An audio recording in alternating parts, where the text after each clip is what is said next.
So welcome again to legal accountancy guys.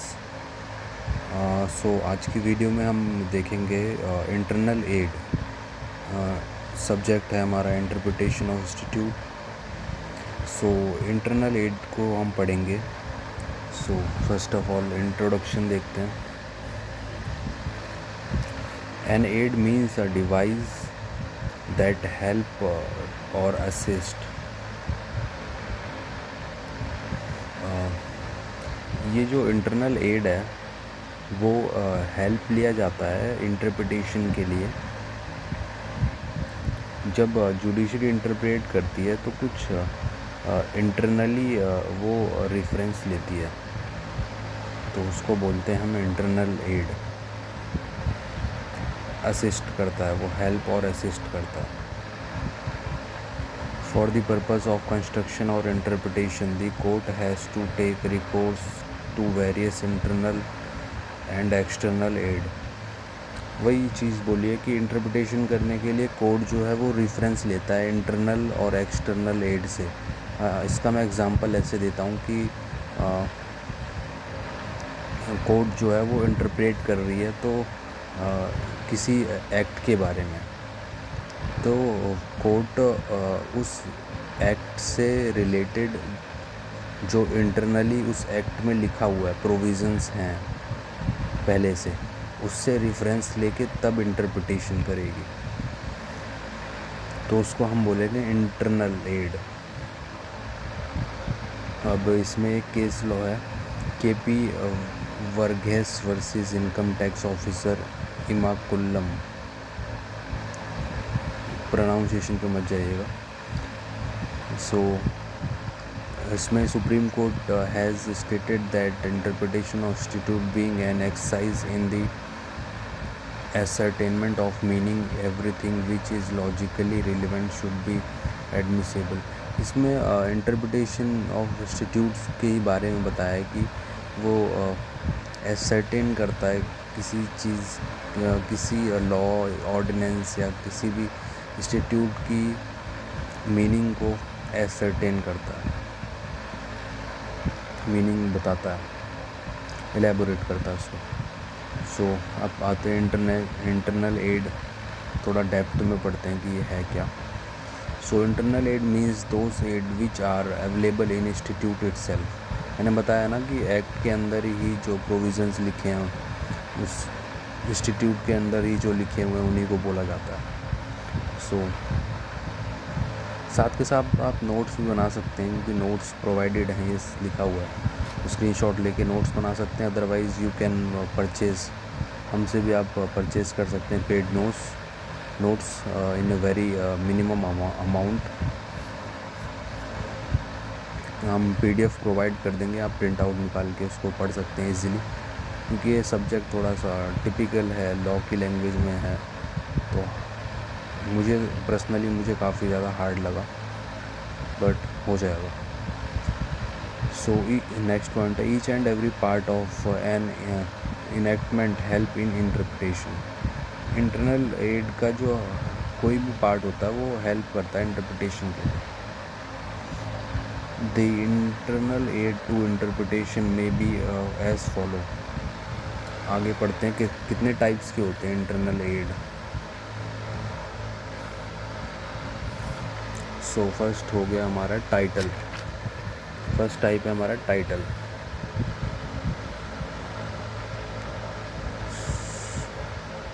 Notes के screenshot लेने के लिए पहले मैं शो कर देता हूँ आपको।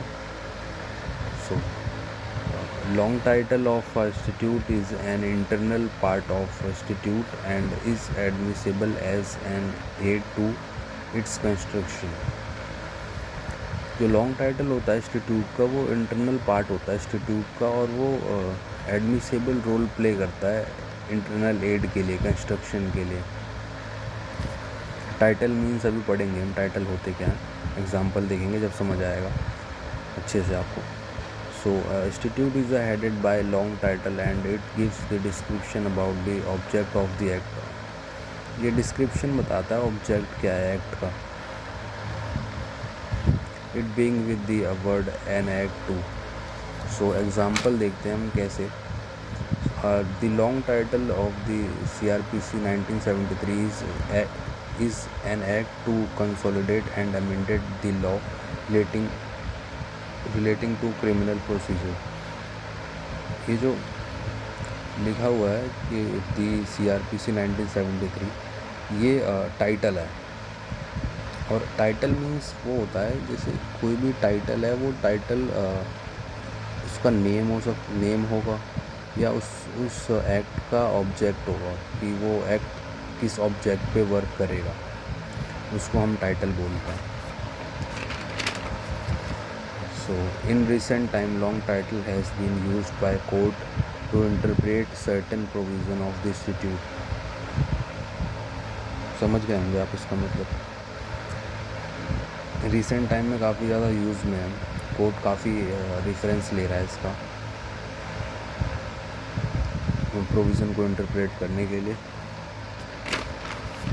So however it's useful only to extent of removing the ambiguity and confusion and is not conclusive aid to interpret the provision of the statute. ये only जो confusions और ambiguity है, मतलब कुछ ऐसे प्रोविजंस आ जाते हैं जिसमें काफ़ी ज़्यादा कन्फ्यूज़न होने लगती है, उनको इंटरप्रेट करने के लिए ही यूज़ होता है मेनली. सो इसमें हम केस लॉ देख लेते हैं. इन री Kerala education bill, the supreme court held that the policy and purpose में B reduced from the long title and the preamble.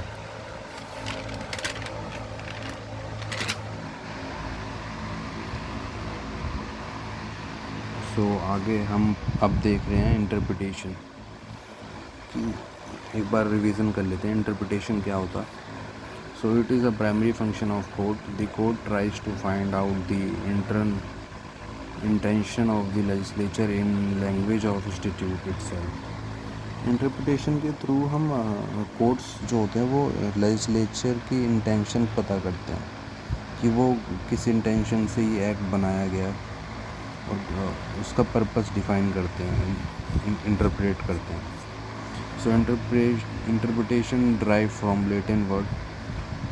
Interpretation it means to translate, to explain, to expound. Interpretation is the art of knowing of the true sense of the legislature or enactment or statute by giving the general, ordinary, natural meaning to the statute. मतलब एक interpretation जो है वो art of नोविंग है. इसमें हम legislature की intention पता करते हैं और जनरल ऑर्डिनरी सेंस में उसको इंटरप्रेट करते हैं, उसकी नेचुरल मीनिंग को इंटरप्रेट करते हैं स्टैट्यूट की. सो अब स्टैट्यूट देखते हैं क्या होता है. Statute has been defined as written will of the legislature. Statute जो होता है वो लेजिस्लेचर के थ्रू पास होता है और वो लेजिस्लेचर की इच्छा होती है एक टाइप से. लेजिस्लेचर जो ड्राफ्ट करता है उसी को कहते हैं statute. Statute in constitution. Constitution के अंदर स्टैट्यूट्स को कुछ इन तरीक़ों से बोला गया है. Law, article 13 clause 3 clause A.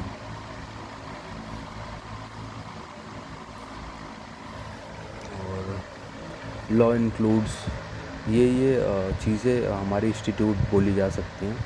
Ordinance हो गया, कोई ऑर्डर हो गया, बाय लॉ हो गया, रूल हो गया, रेगुलेशन हो गए. उसके बाद नोटिफिकेशन हो गए, कस्टम और यूसेज हो गया. Having in the territory of India in the force of law. Law in force means include law pass by or made by legislature or other competent authority of India. Easy है, ये समझ में आ गया होगा आपको वैसे by the way. So these law are enacted by legislature known as institute. जो लेजिस्लेचर के थ्रू पास होते हैं उन्हें वो इंस्टीट्यूट्स बोला जाता है. लाइक एग्जांपल में IPC, contract act, CrPC, CPC, evidence act, ये सारे इंस्टीट्यूट बोले जाते हैं ना. पता चल गया होगा आपको. सो इंटरप्रिटेशन जो होता है वो 2 टाइप्स में डिवाइड होता है. इंटरप्रिटेशन करने के लिए हम इंटरनल एड का रेफरेंस ले सकते हैं. एक्सटर्नल एड का रेफरेंस ले सकते हैं। एक्सटर्नल एड हम नेक्स्ट वीडियो में पढ़ेंगे। इंटरनल हम अभी पढ़ रहे हैं, अभी और पढ़ेंगे डेप्थ में। इंटरनल एड मीन्स डायरेक्ट्स सबसे बेस्ट एग्जांपल है इसका। सो आगे बढ़ते हैं। डिफरेंस बिटवीन है ये इंटरप्रिटेशन और कंस्ट्रक्शन का। Interpretation means the art of finding out true sense of enactment by giving the word their natural and ordinary meaning। मतलब किसी भी वर्ड का को फाइंड करना, ट्रू सेंस में नेचुरल ऑर्डिनरी मीनिंग देना उसको इंटरप्रेट करके। Construction means the draw conclusion और basis of the true spirit of the enactment even through same does not appear if the word used in the enactment are given their natural meaning. It means to construction से आप समझ ही रहे होंगे कि construction means कुछ new form करना, जो पहले था उसको रिफॉर्म करके कुछ न्यू ड्राफ्ट कर देना। सो ये केस लॉ है अपना इन Manohar Lal versus state of Punjab. जो इंटरप्रिटेशन ऑफ इंस्टीट्यूट सब्जेक्ट है उसमें देखो केस लॉज हम ऐसा नहीं बोल सकते कि इम्पोर्टेंट नहीं है, बट आप केस लॉज का नाम लिख के आ जाएंगे तो ये इनफ है। इतनी ज़्यादा केस लॉज को वैल्यू नहीं दी जाती है सब्जेक्ट में। सो नेम लिख के आ जाएं तो बहुत सही है, आपको नंबर मिल जाएंगे। सो केस लॉ आप देख लेना खुद ही, क्योंकि इतना इम्पोर्टेंट नहीं है, पढ़ने से समझ आ जाएगा, लैंग्वेज ईजी है।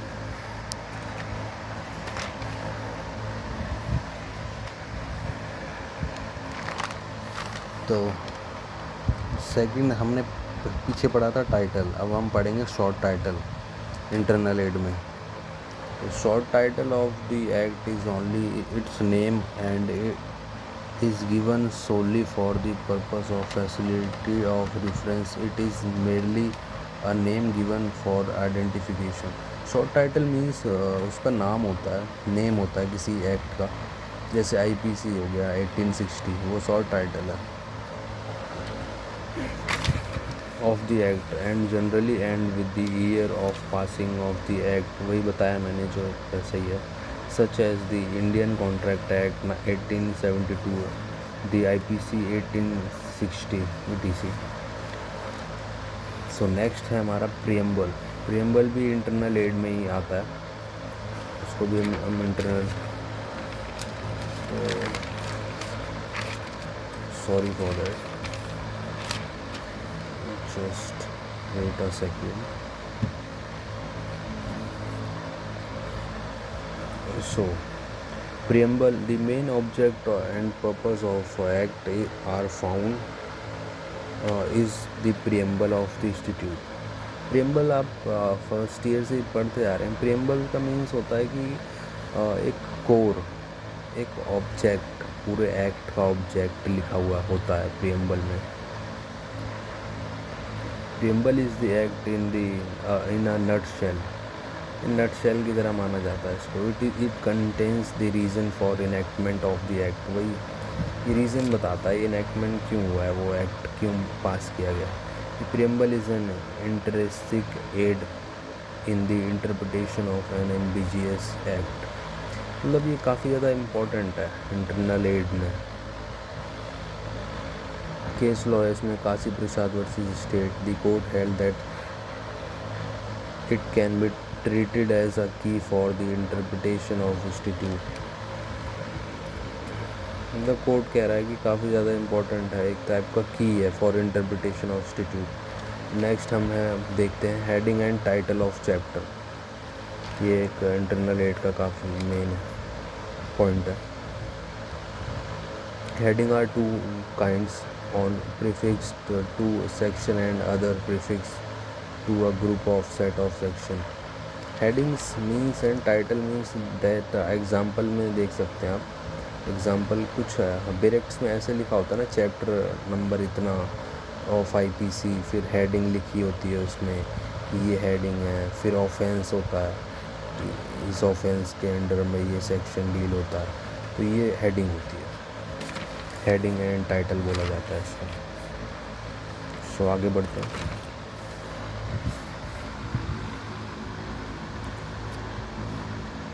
केस लॉ इसमें Krishnan versus state of Andhra Pradesh. It was held that only in the case of ambiguity or डेब्ट heading or sub heading may be referred to as an aid in constructing provision. मतलब इसमें बोला गया था इस case में कि जो ये वाला जो इंटरनल एड है हेडिंग वाला, वो डेब्ट जब एम्बिग्यूटी आएगी डेब्ट से रिलेटेड या कुछ ऐसा कंस्ट्रक्शन की ज़रूरत पड़ेगी तभी यूज़ किया जाएगा. मैंने बोला ना कि केस लॉज इतने ज़्यादा इम्पोर्टेंट है नहीं इसमें, सो कुछ भी, तो इस वजह से इतना ज़्यादा इसमें रेफरेंस मिल नहीं पा रहा है केस लॉज का, मतलब समझ से बाहर ही है. सो आप नेम याद कर लेना, नेम लिख के आना. अंदर वाला कंटेंट इतना इम्पोर्टेंट नहीं माना जाता है सब्जेक्ट में. सो नेक्स्ट केस है हमारा Durga Thapar versus Narayan Thapar. The court held that the heading are like a preamble which help as a key to mind of the legislature but do not control the substantive section of the enactment. मतलब इस case में भी यही बोला कि जो preamble है वो काफ़ी ज़्यादा हेल्पफुल होता है, की रोल प्ले करता है माइंड लेजिस्लेचर, लेकिन वो कंट्रोल नहीं कर सकता सब्सटेंटिव सेक्शन, मतलब इम्पोर्टेंट सेक्शन को कंट्रोल नहीं कर सकता है. वो इम्पोर्टेंट सेक्शन जो है वो खुद में एक काफ़ी ज़्यादा इम्पोर्टेंट प्रोविज़न्स हैं.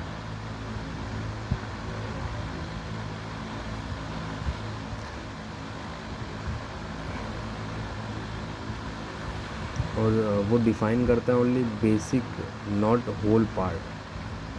बेसिक पार्ट जो होता है, जैसे बेसिक जो है एक्ट का, उसके बारे में बताता है, ना कि पूरे होल पार्ट के बारे में. फिर हमारा नेक्स्ट है मार्जिनल नोट. ये ओल्डन टाइम पीरियड में ही फॉलो करते थे इसको, इस टाइम पे ज़्यादा यूज़ में नहीं है. Marginal note are the note which are inserted on the side of the section in the act express the effect of the section stated.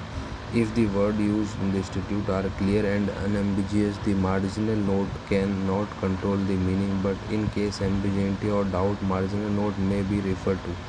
Marginal note ऐसे समझो कि अपने कॉन्स्टिट्यूशन की बैरक देखी होगी, तो उसमें क्या होता है, जैसे ये सेक्शन है, ये सेक्शन के बारे में लिखा हुआ है. सो यहाँ पे साइड में वन वर्ड में या टू वर्ड में उस सेक्शन के बारे में होगा कि वो सेक्शन है क्या और किस चीज़ से डील करता है. सो उसी को कहते हैं मार्जिनल नोट. ज़्यादा यूज़ में नहीं है ये, बट कहीं किसी एक्ट में है, जो पुराने एक्ट्स हैं जैसे कॉन्स्टिट्यूशन वगैरह, उनमें भी अभी भी एक्सिस में है उनमें. सो नेक्स्ट हम पढ़ते हैं हमारा डेफिनेशन सेक्शंस. जब हम बैरक खोलते हैं तो उसमें डेफिनेशंस के प्रोविज़न स्टार्टिंग में ही होते हैं ना. सेक्शन 2, 3, 4 में स्टार्टिंग में डेफिनेशन सेक्शन आ जाता है, इसमें सारे वर्ड्स की डेफिनेशन होती है, तो वो भी एक इंटरनल एड में काउंट किया जाता है. The object of definition is to avoid necessity of frequent repetition in describing the subject matter of which the word are expressly defined in intention to apply. Definition section का जो main purpose होता है वो इसलिए होता है क्योंकि एक वर्ड बैरक में बार बार आता है, सेम वर्ड. सो बार बार उस चीज़ को समझाना पड़ेगा. सो इससे बढ़िया एक ही बार समझा दिया जाए, इसलिए डेफिनेशन सेक्शन में एक ही बार में समझा दिया जाता है. सारे जो एम्बिगियस वर्ड्स होते हैं, हार्ड वर्ड्स होते हैं, जो एक ही बार में उनको स्टार्टिंग में समझा दिया जाता है. The definition contained in the definition clause of the particular statute should be used for the purpose of that act. सभी एक्ट में उसके वर्ड्स का मीनिंग डिफाइंड होता है, वही same cheese. It basically provides the define the particular word meaning which is same in all time. Okay, understood? So आगे बढ़ते हैं. सेम चीज़ ही बोली आपको, इसको तो आप इजीली समझ जाओगे. इलस्ट्रेशन पता ही है आपको. इलस्ट्रेशन पढ़ लेते हैं। Illustration is an in enactment provided by legislature are valuable aid in the understanding the real scope. काफ़ी ज़्यादा मेन रोल प्ले करता है, वैल्यूएबल रोल होता है इसका इंटरनल एड में। जैसे फॉर एग्जांपल हम कॉन्ट्रैक्ट एक्ट पढ़ते हैं, तो उसमें कॉन्ट्रैक्ट एक्ट में पहले तो सेक्शन होता है, सेक्शन के बारे में होता है, फिर सेक्शन के ख़त्म होने के बाद फिर इलस्ट्रेशन होता है। एग्ज़ाम्पल जैसे फॉर एग्ज़ाम्पल लिखा होता है ना, A is selling property to B, B is selling property C, तो एग्ज़ाम्पल देके समझाते हैं, तो वो इलस्ट्रेशन होता है। सो इसमें केस है Mahesh Chandra Sharma versus Rajkumar. It was held that illustration are part of the section and help to elucidate the principle of section. काफ़ी ज़्यादा हेल्पफुल होता है ये, सेक्शन में ही इंक्लूड किया जाता है इसको, काफ़ी मेन प्रिंसिपल्स होते हैं इसके। नेक्स्ट है हमारा प्रोविज़न्स बोल सकते हैं। A provision is added to an enactment to qualify और क्रिएट एन एक्सेप्शन टू